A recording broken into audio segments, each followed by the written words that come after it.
All right, from 9, Channel 9 Court in Agincourt, Scarborough, this is Toronto's breaking news, CP24. Hey, hello. I'm Nick Dixon. Welcome to CP24's The Great Debate Season 2, which is being aired on CP24 and across all of our digital streaming sites as well.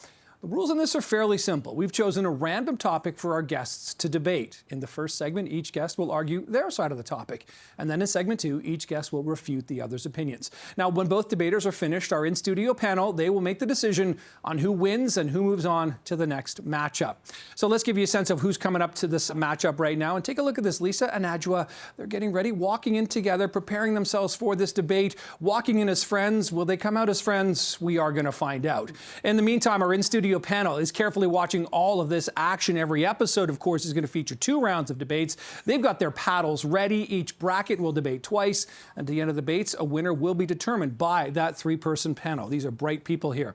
So with each debate, the brackets are going to be whittled down until there, of course, is just one champion. Here is our first matchup of Season 2. Let's meet our debaters. And this matchup should be really epic. It's the battle of the traffic specialists. Lisa Morales, CP24 traffic specialist, is joining us. Adwoa Nsiah-Yeboah, CP24 traffic specialist. Also, News Talk 1010, Chum 104.5. They're everywhere. They're getting you around the roads of the GTA. But now they've got to get around this. And here is the topic for round 1 today. Reader's Digest ranked the 45 all-time best books that have been made into movies. Alice in Wonderland, The Great Gatsby, likely not the Leo one, and The Color Purple were a few that made the list. But were the movies as good as the novels? Can a movie capture the essence of a book? Is the book always better than the movie? That's the question. Adwoa, you're arguing for the book being better for the movie, so state your case. You got a minute and a half. Well, let's be honest. We know that the book is always better than the movie adaptation because it was original. It was the original, and nobody wants a copy of a copy. Let's be honest. Also, when I go into a movie and it's an adaptation and you're walking in, I always have these expectations of the book that I've read because the book is detailed. You get to spur your imagination. You get to create the character in your mind. When I walk into the movie, I always have this anticipation, like, this is going to be an amazing, amazing movie. I walk out thinking, no, it's a piece of crap. Every single time. 45 seconds. I always think of this, but I'm going to get right to the hard facts. So when you think of it, in-depth storytelling is missing. When you think of a movie adaptation, within a book, you're getting all of that. Books provide rich narratives. They give you a more basic details. You can go detailed into the plot. They don't omit parts of the story. So when I'm thinking about it, I think of the movie Carrie, which I love, that movie by Stephen King. Read the book, has a 13-year-old, I shouldn't have. It's graphic. But they leave out a major part of the movie. Seconds. The way it ends, you think of Carrie, it's this town in Maine. At the end of the book, she kills 444 people. But in the movie, she just dies with her mother in the house. So you lose that nuance. You can't keep all of that in a movie. And always, the book is better than the movie. Adwoa has stated her case. Okay, very well done, by the way. Okay, Lisa Morales. Adwoa's been here once. She's done this before, but Lisa's here arguing, of course, that the movie is always better than the book. Okay, we're all curious to hear your case. You know what, I'm just going to come in hot. You know, I don't work out much, but I'm going to flex my mom muscle here. Okay. Let's face it, who has time to sit and read a book?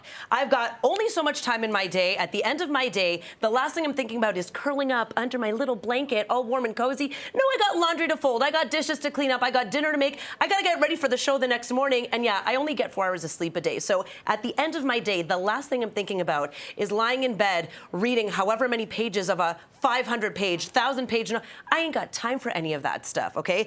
Listen, at the end of the day, I want a night out. This is what it's all about for me. I want experiences. I love going to a bougie movie theater. I love reclining, setting my seat back, maybe a glass of vino. Give me a charcuterie board while I watch, I don't know, Wicked or whatever movie you need to watch. It's in your face entertainment. I don't care what a book says as far as originality is concerned. This is somebody that has, you know, is a director that has talent and is also giving their own interpretation, but I can still come up with my own interpretation. The details are all there. I don't have time to sit and go through all the novel. It's just not for me. Here's another thing. where am I putting all these books, okay? I got clutter in my household. I ain't got like 500 bookshelves to store however many thousands of books. I'll maybe go to a library, but it's staying there. As it is, I'm already trying to like get rid of all the books that I have because I don't have anywhere to store them. And really, it's like nobody needs the clutter. All right, Lisa. That is your time. You stated your case. Both very eloquent there and very passionate about this. Wow. Okay. This, of course, is a really hot topic of debate. And our panel, they've been paying very close attention. They're tallying up the point that each contestant has accumulated so far.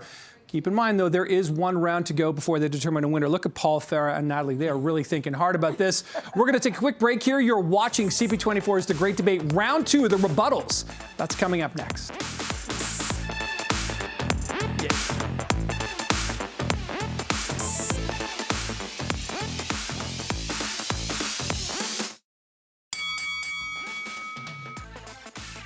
All right, there's the bell. You're watching The Great Debate here on CP24. I'm Nick Dixon. Thanks for coming back. This show is being aired, of course, here on CP24 and right across all of our digital streaming sites.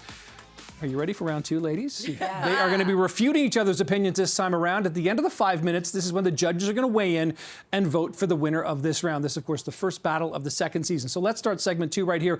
The rebuttals. Just a reminder, the topic here is the book is always better than the movie. Adwoa has made a very passionate case arguing for the book being better. Lisa says the movie's better. Lisa, we're going to give you this opportunity to kick things off and rebut Adwoa. We kind of heard it a little bit in your opening statement, but go ahead. Take it. Okay. So, Ad, you're talking about, the having a book as originality. You know, you don't want to have any copies. Normally, a movie can be copied more than once. But again, it comes with perspective, right?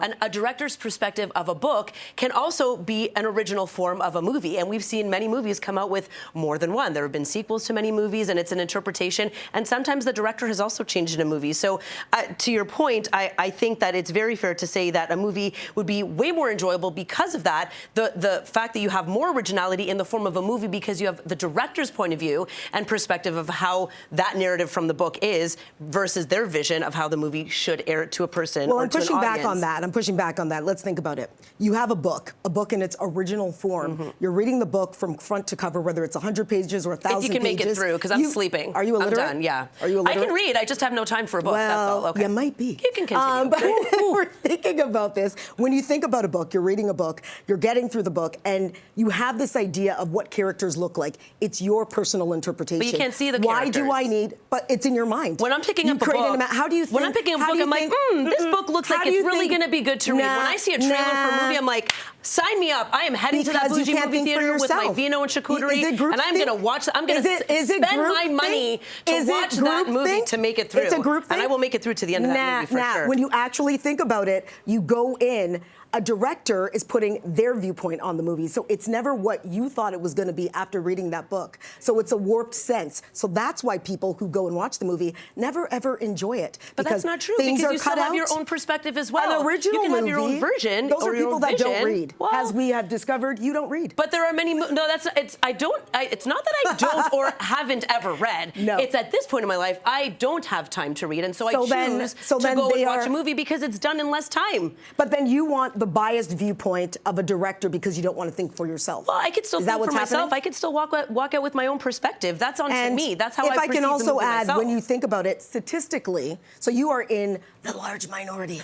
So I looked up a BuzzFeed study, an IMDb study. So the IMDb study basically said, when it came to this poll of books versus movie adaptations. Who are they asking? Guess who won? Who are they asking? The general public. Are they asking tired, exhausted parents that have no time? They are at the end of the day, the last thing they're thinking about. Are those on a vacation, are those on a the only people vacation, on the I gotta planet? think about everybody else, let alone me sitting there. You gotta listen to the flipping stats through just my because pages, you chit-chat and you ticky-talk. I don't think so. That's not gonna happen for you. I don't like where you're going with this. The stats are 73%. Quality versus quantity. The facts Quality are the versus facts. quantity. I could watch one single movie or get through a whole 1,000-page book that I have no time. Also, how much money do movies earn? Yelling doesn't help. Can we talk about how much money goes into cities? I would like facts. Okay, how much money is invested for tourism and for people to like enjoy tourism? A book. Okay, why am I touring to watch a movie? It ends up on an Amazon bestseller list, and then what? Then what happens? What happens when people stop buying your books? Where is that money going? I've bought. And many people buy books all the time. You can rent. You can go to the library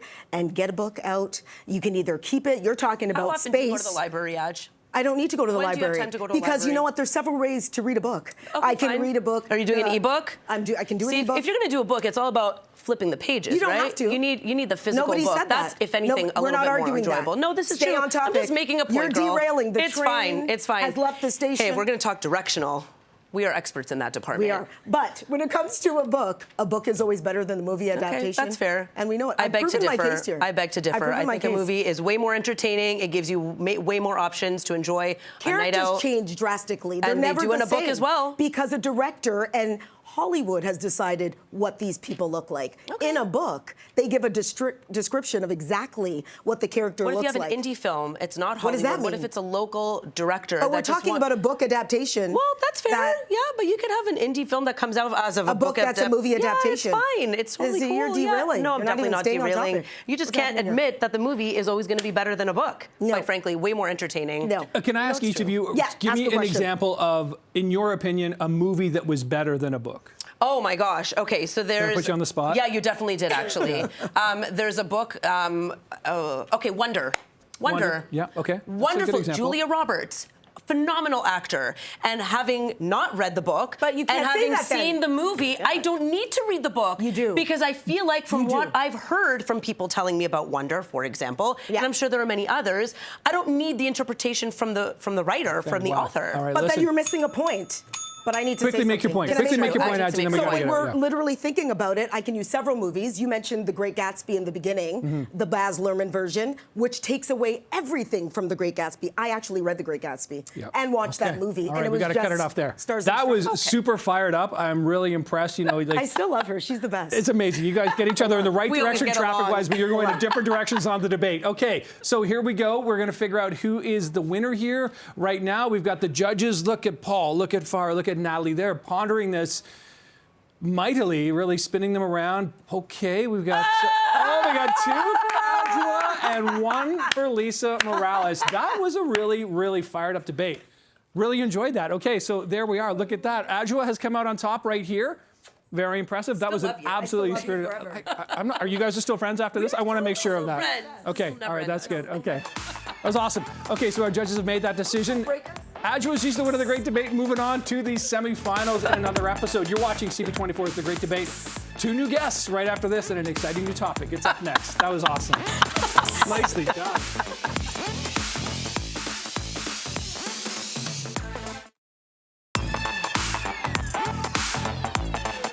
All right, we are back with CP24's The Great Debate. It's episode 1, season 2, off to a fiery start. Lisa and Adwoa really no holds barred on that one. This, of course, is being aired on CP24 and right across our digital streaming site. So congratulations, Adwoa, who won moments ago, taking out Lisa Morales, her fellow traffic specialist. So what does that mean? Take a look at the brackets right now. Adwoa is moving on to the next round here. These are the judges, of course, our in-studio panel, carefully watching all of the action, pondering with their paddles as they do. Every episode is going to feature 2 rounds of debate. Each bracket, of course, debates twice, and at the end of the debates, a winner is determined by that 3-person panel. The X on Lisa's face tells you the story of round 1 there, as Adwoa and Nsiah-Yeboah is moving on to the next round, and it will all be whittled down until there is just one champion, and that is a look at our next matchup. So the rules are simple here. We've chosen a random topic for our guests to debate. In segment 1, each guest will argue their side, and then in segment 2, they'll get an opportunity to refute each other. When both debaters are finished, our in-studio panel will make their decision on who wins and who moves on to the next matchup. So here you are. You can see our debaters, our colleague Jessica Smith from CTV Toronto, frequent contributor to CP24 as well. Always nice to see you. Nice to see you. And Josh Lewenberg. He is our dedicated Toronto Raptors reporter for TSN.ca and TSN Radio 1050. Josh, nice to see you again. That was a tough act to follow. I'm nervous You got to now. follow the bouncing ball on this, right? This is pretty significant. Okay, so let's begin this one. Here is your topic, and it is this. The latest Marvel movie, Captain America, was #1 at the box office despite backlash and terrible reviews. Former Great Debate contestant and movie critic Richard Krause wrote that the movie was, quote, dragged down by stitching up loose story threads from other films and features a diabolical but dull villain. This is coming from Richard Krause. So the question right now is, which is better, being a supervillain or being a superhero? Josh, you're arguing for the good guys, the superheroes. You got a minute and a half to state your case. Yeah, look, this is an easy open and shut case because the genre doesn't exist without superheroes. Comic books, comic book movies, TV shows literally revolve around the superhero. Now, look, I'm a sports guy and we love a good stat, so you know that I came here with numbers. There are 35 movies and counting in the Marvel Cinematic Universe. All 35 of them have the name of a superhero or superheroes in the title. 2 of them have the name of a villain, and both of those villains would eventually become heroes. Nobody's going to see a villain. They're going to see the hero. Kids grow up wanting to be superheroes. They're playing with the action figures. They're dressing up like them for Halloween. They've got posters hanging on the wall. Spider-Man, Superman, Batman. What kind of sicko has Lex Luthor on their wall? If your kid has Lex Luthor on the wall, probably a sociopath. Just saying, just being honest. So, come on, this is a straightforward thing, as easy as it gets. Heroes, yay. Villains, nay. Josh Lewenberg stating his case very eloquently there. Okay, all right. Jess, all right. Bringing the heat like round 1. Okay, so Jess, you're dressed in all black. Does that mean you're a real big fan of supervillains? Either way, you're going to state your case for the supervillains. I am thematically dressed. You have numbers, but honey, I have receipts. Oh. Okay. Oh. We got the numbers, we got the paper. So what really is a supervillain? To be fair, they usually have these really tragic backstories, and does that make you inherently a bad person or a supervillain? No. And another thing, when you come to the title, Superman, man is the issue here. But we talk about these heroes. Yes, they are there to save the day, but they're also causing a lot of destruction. Every time Superman shows up, he's destroying things, the infrastructure, the cost of things in this economy. But I'm talking about Catwoman. She had this really tragic backstory, but she comes in and yeah, she does a little thieving, sure. But it's really about how she's trying to redeem herself. We've got characters like the Riddler. He also has a tragic backstory. When you talk about these people, they have these redeemable qualities. And what is a hero except for someone who just maybe got the better storyline? We've got Harley Quinn, the famous anti-hero. Yeah, she was done dirty by a man. But she comes back around when it comes to Suicide Squad, movies like that. We've also got Blade. One, sick outfit. You cannot fault the man for not looking absolutely fly all the time. We've also got Deadpool, famous anti-hero. Yeah, he does some terrible things, but he's got some redeemable qualities. He's trying to help people out. And let's not forget, we're gonna clap it out, Elphaba. She was green. People were hating on her because of things that she could not control. She became wicked because how she was treated, but there are redeemable qualities in the supervillains. All right, okay, that's a really good start. Both of you bringing up some excellent points there. Superheroes, supervillains. Jess, Josh, what a matchup we've got here. So the time is up on round 1. The judges, they're really thinking this over, talking to each other about each point brought up by our debaters here. We're going into round 2, though. This is what's really important. You're watching CP24's The Great Debate. Round 2, the rebuttals. Those are coming up next here on CP24's Great Debate. Who's it going to be?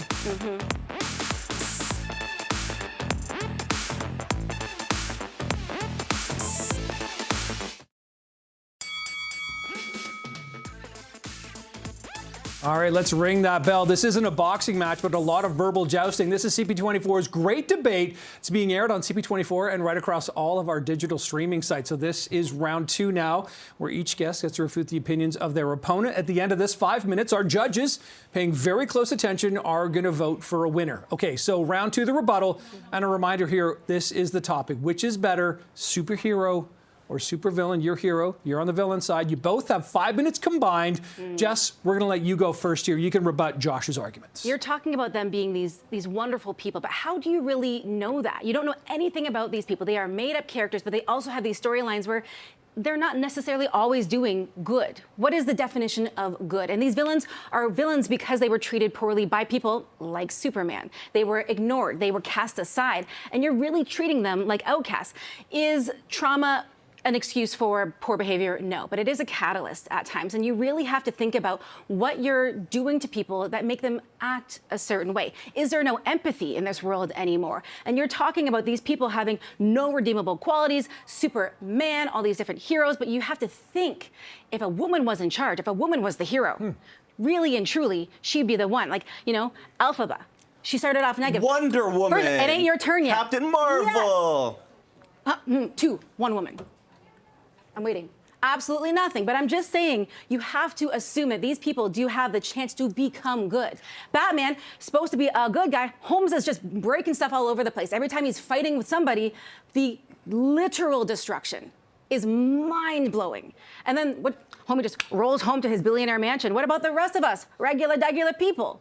Who's helping them? Why are we getting into the psyche of the characters? Sorry, kids, earmuffs, they're not real. Let's deal in reality here.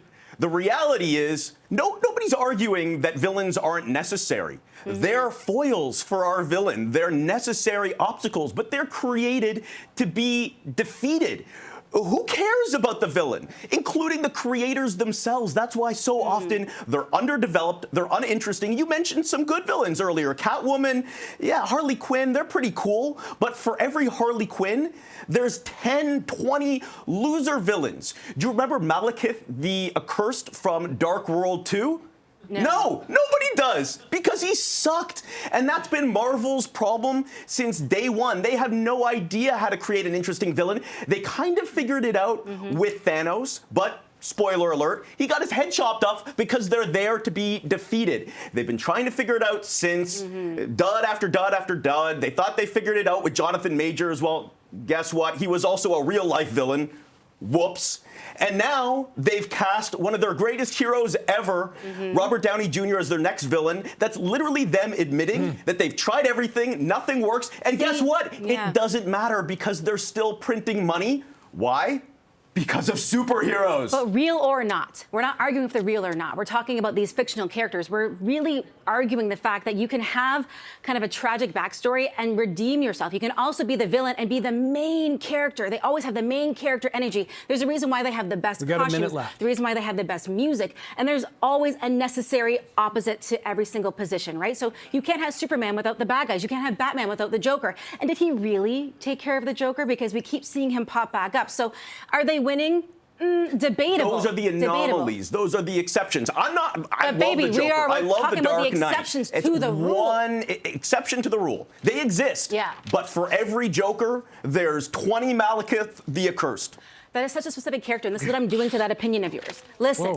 Where are my notes? We're talking, I don't have any notes. Look at You that, don't have any, but I'm talking about these people got being 30 seconds the left here. reason why people go to the movies. Yes, we know Superman. Yes, we know Batman, but we go because we want to see them having that epic battle. Who's to say who's right and wrong? Who loses in that battle? To be honest, it depends on the movie. It depends on the movie. It's Always a battle of good over evil. Okay, really, that was good. Who's the hero? Who's the villain here? I don't know. We're going to let the judges decide. That was definitely a fantastic debate. Again, and our judges, well, they are now pondering, checking those paddles, looking at the faces, thinking, who is the greater debater of this round? And comes down to Farah.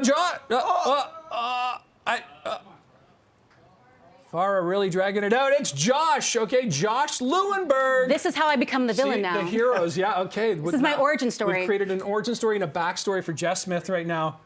Watch out for that. Okay, you're watching CP24's The Great Debate. You can tune in tomorrow for more exciting debates. Do we have time to bring Lisa and Adwoa back out here?